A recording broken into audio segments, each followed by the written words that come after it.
У цэнтральнай гарадской бібліятэцы імя Герцена адкрылася выстава лялек ручной працы. На суд жыхароў і гасцей абласнога цэнтра яе прадставіла таленавіты гомельскі майстар Тацяна Зайцева. У бібліятэцы размясцілася далёка не ўся калекцыя аўтара, толькі невялікая яе частка. Гэта інтэр'ерныя тэкстыльныя лялькі ручной працы, якія не паўтараюцца ў сваіх вобразах і ўборах. Касцюмы і спадарожныя да іх атрыбуты Тацяна Зайцева для кожнага падобнага экспаната падбірае індывідуальна. Нават самая непрыкметная на першы погляд дробная дэталь прадстаўленых лялек выканана ёю уласнаручна.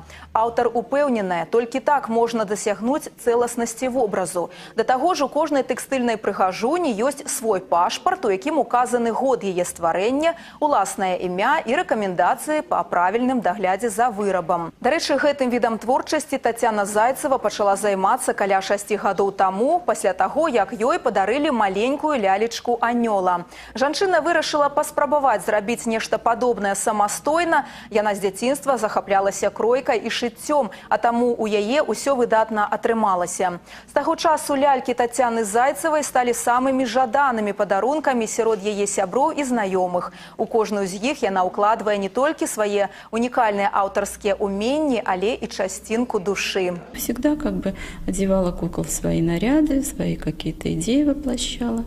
Ну вот так, это увлечение неотъемлемая часть моей жизни. Помогает мне жить вообще, получать удовольствие от жизни, удовлетворение приносит моральное.